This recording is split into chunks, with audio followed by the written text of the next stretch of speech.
Hello everybody, how's it going today? Glowplasma231 here, back again today to talk about Oshi no Ko, chapter number 134.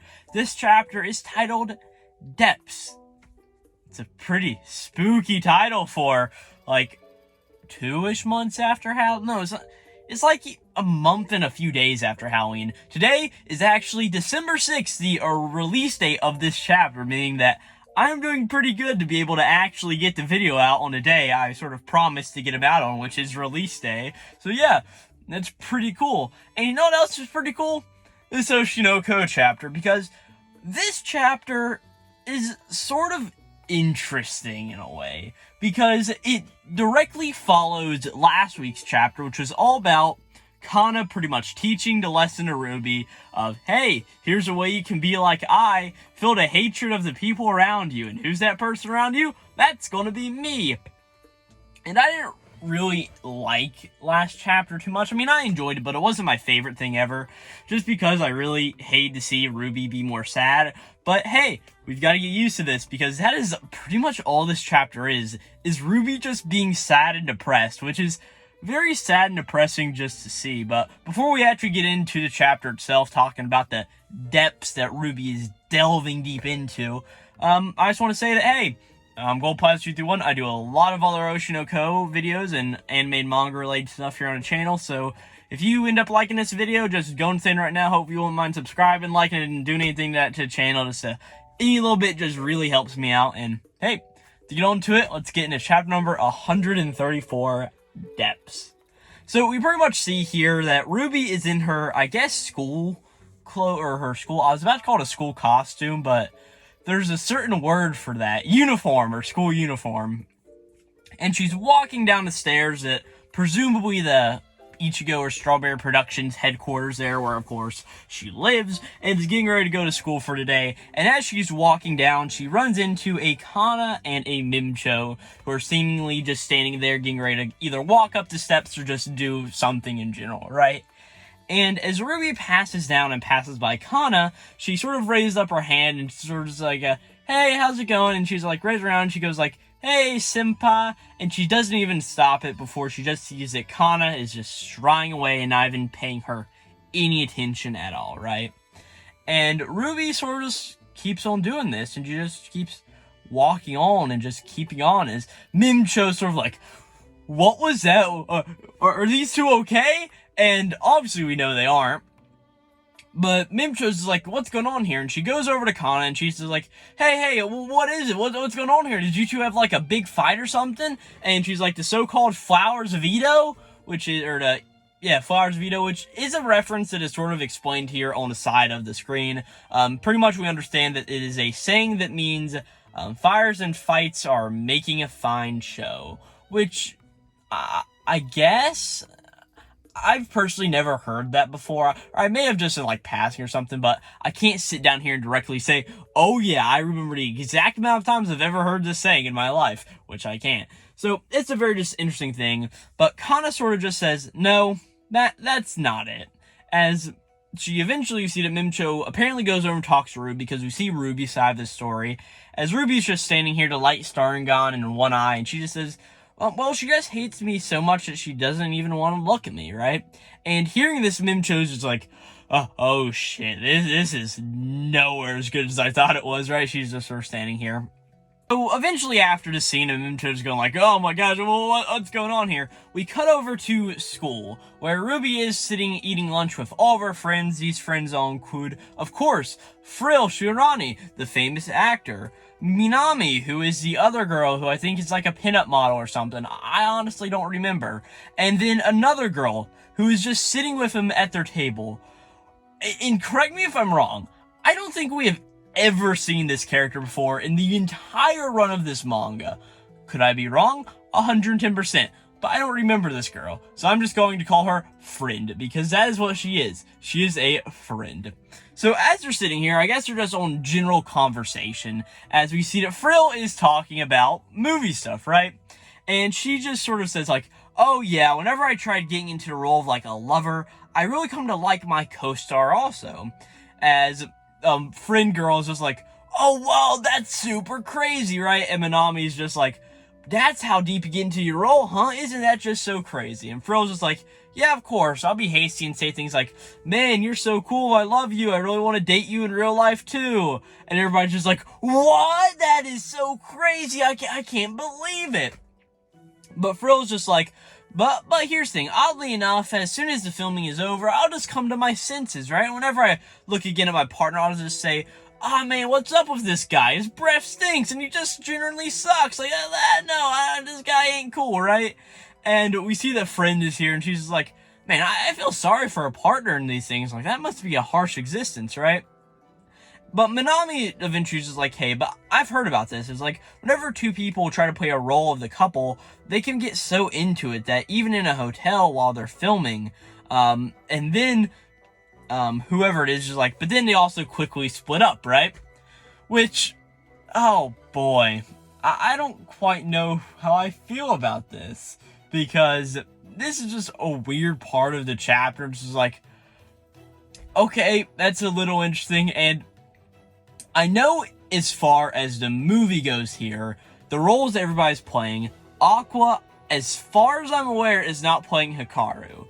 Because if he was, and of course Ruby's playing Ai, that gets into even more messed up stuff than we want to joke about with the whole brother-sister Aqua relation stuff, right? Like, that is just even deeper down that rabbit hole than I personally want to get. But if I'm not mistaken, Aqua is actually playing Ai's killer later in the movie, like whenever, like, Aqua saw she got stabbed, and she's playing that dude who actively stabbed her, right? Like, I'd have to go back and check a few chapters, but I'm pretty sure that's how it works. I pray it isn't the other way around, because, oh boy, this chapter's taking on a whole new meaning that I don't want to think about, right? But as everybody continues, they just continue on to saying, well, people are very self-suggestive when they try to get into the role, and even they develop this imaginary feeling of love around them, and pretty much just continue, like, so you can't be an actor unless you go that far. But Froze is like, hey, no, not really. There are definitely people who have carefully planned their performance in advance and have sort of managed it to do it somehow. And she's like, but I mean, I couldn't do that, right? Like, I just get wrapped up in things, right? But she eventually says, but those people disappear eventually. And Ruby's just like, oh, well, why is this? And Frill says that it is because people don't need actors who can't contribute to the quality of the film. Saying that pure, genuine romantic love adds to the film's sort of composure and quality of it, right? Continues explaining, just saying that pretty much at a critical moment when the quality of the work is being questioned, the director and producer will step in and they'll say a lot of things like, hey, do this part like this or do that part like that, and just like more, you need to keep doing it more often, come on, can we get a better take, right? And pretty much just saying that all of the actors who had these plans will just fall apart under the pressure of, hey, you gotta do it this way. You can't do it the way you wanted to, even though, so you gotta do it this way. Pretty much eventually saying that they no longer know what to do. And Frill makes the metaphor here of, it's like they were being asked to run with a blindfold on, which, cool, pretty interesting. And we sort of see this, I do like this visual of Frill holding up like a bread roll to her face and just like covering her eyes with it, right? It's a pretty cool visual. And would you believe it? She continues. She says that most actors will get exposed at some point, not truly acting their senses out, but sort of having a plan. And she says that they don't know which way is the goal, and for some reason they don't know how to run in the metaphorical way, how to act like the directors and producers want to. It's like, it's good if they just tumble, but more often than that, they'll just mess up and like tumble down a flight of stairs, like crack open their head on the bottom, right? It gets out of control very quickly. And she eventually says that, however, if the role is deeply rooted within you, that role will tell you where the goal is. And of course, oh man, I wonder who Ruby is playing. Oh man, her mother. Man, I wonder if that role is deeply rooted in her or not. I'm gonna have to do a little bit of thinking on that one. But we get a very interesting sort of panel here of, I mean, I don't exactly know how to describe this. It is Ruby standing there with somebody standing behind her, covering her eyes and pointing her forward. Sort of saying if the role is deeply rooted within you, they will point you toward a direction that you need to go. But this character is very weird because they have a almost gray hair, sort of like we have seen Akane in the series, or at least drawn on the manga pages. I know that in the canon, like, Akane has, like, a deep bluish purple hair, but just in the canon manga, it's a gray-scaled hair, and they're pointing forward. And this obviously isn't Ai, because if it was, the hair would be completely black, and same thing with Frill. If it wasn't Frill, who has that same length of hair, she would also be pointing forward, but they don't have black hair. So it sort of is wondering to me, who actually is this character? And really the only thing I can sort of think of is that maybe it's like trying to say like this is an older Ruby who is pointing to younger Ruby forward. That's really the only thing I can sort of figure out, and yeah, it's just a very weird panel. So if you know what this is trying to say, put it in the comments down below. I'd be very interested to hear your thoughts. But as they continue, Frill's just like, the actor's true value is when they can find another person within themselves in just that one scene that will become the game changer of a movie. And she says that is what acting is. As we see that everybody else is like, whoa, that's crazy, like, that's like acting, like, tell it. I was like, oh my gosh. But as it goes on, Ruby is just standing here, and she just thinks, acting. And she sort of sees Kana from last chapter, who was yelling at her and just telling her all the grievances that she had, and just saying all of those rude and terrible things. And as she's thinking about that, Ruby was like, no, those words weren't a lie. They weren't acting. Senpai really hates me. And oh, that just hits in like the heart. It's like a knife and just gets stabbed and just twisted. Like, oh, it's terrible. But as it continues, we cut back over to Mimcho and Kana somewhere. I'm guessing again they're in the Strawberry Productions headquarters, but we really just don't fully see that, right? And Mimcho is sitting there, and she's like, hey, I know you two had a fight, but why would you say such harsh things like that? And Kana's just like, I mean, you're not totally happy with her either, right?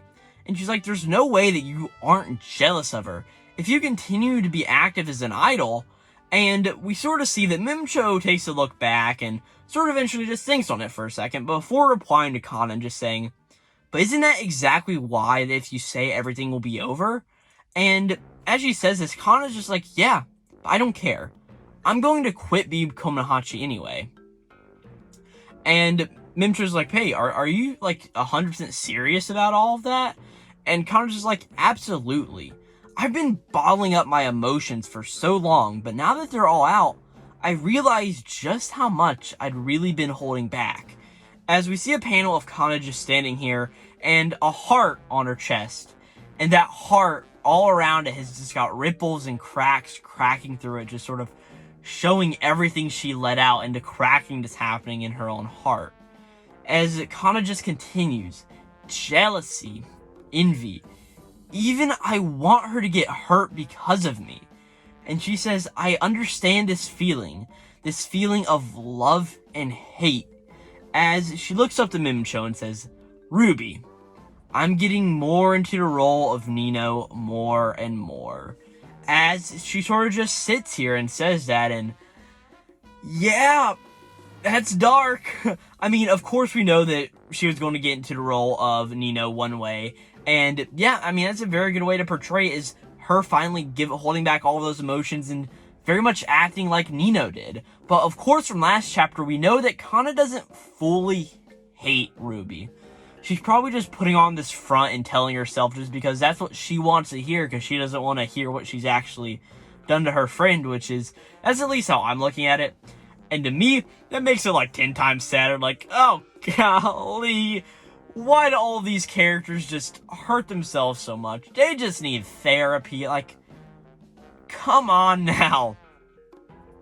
But we eventually cut over to Ruby, who, this is obviously after a day of filming, because we see that Ruby, it has the wig of Ion, and as she's sort of taking it off, she sort of gets it halfway off, and she just sits there in the changing room and just sits there and thinks.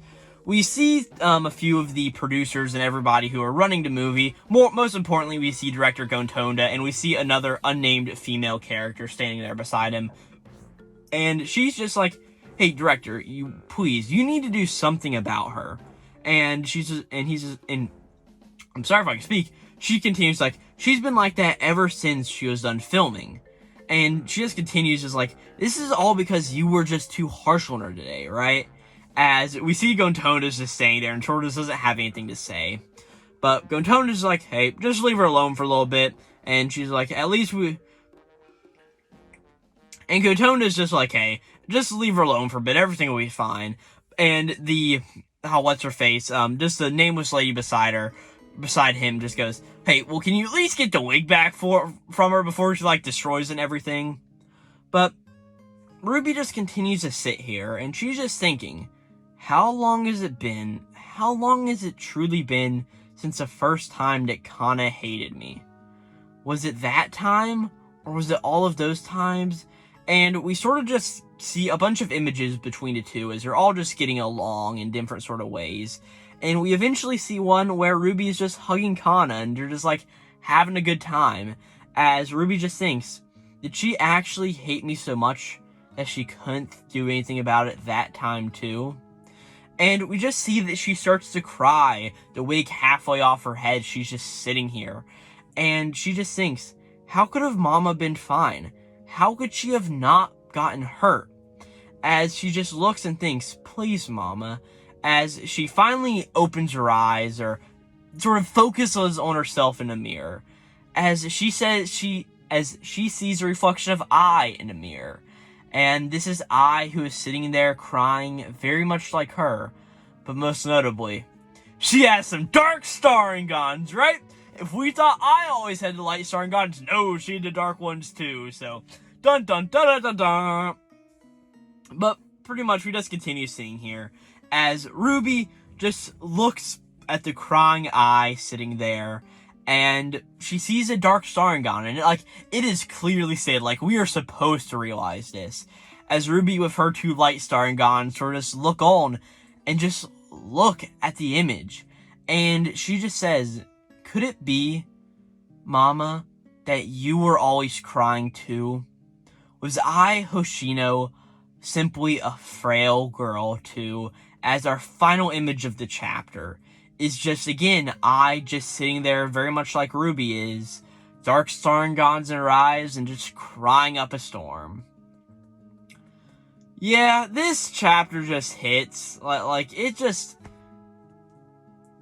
puts that dagger into the heart and just like twists it a few times and like takes it back out, stabs it in again, and like this time it just doesn't even twist it. Like it already knows that you're just hurt enough, so it just goes pulls it out. Like, ah, man, this is one thing that Oshi does so well, is letting you feel the emotions that these characters are feeling.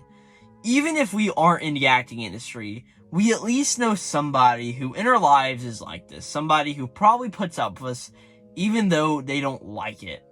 And just to see them coming to that realization, to see Ruby come to it, and seeing Kana's feelings on the situation, with Mimcho sort of as a mediator in between, man, it just stabs so deep into the soul, and you just really feel the emotions. And that's really all I've got to say about this chapter after a fact. I mean, Oshi is just doing what it does well, and it is doing it perfectly, just letting us feel those deep, dark emotions that Ruby is feeling inside. An opportune time for a yawn there, but man, I mean, it's just sad. Now, the even sadder part about this is that we're going to have to wait another 2 weeks for an Oshi chapter, because the next one is coming out on the 20th of December, 2023. So yeah, it's going to be 2 more weeks for getting our Oshi chapter, and yeah, I really don't have too much else to say. I mean, just sad chapter, and if you guys thought it was sad too, then just let me know. Because, I mean, I almost want to cry after this. It's just sad, but with that, I don't have too much to say. I'll see you guys next time for Oshi chapter number 135. This has been a Oshi chapter number 134, titled Depths. And yeah, I'll see you guys next time. This is going to be Glowplasma231.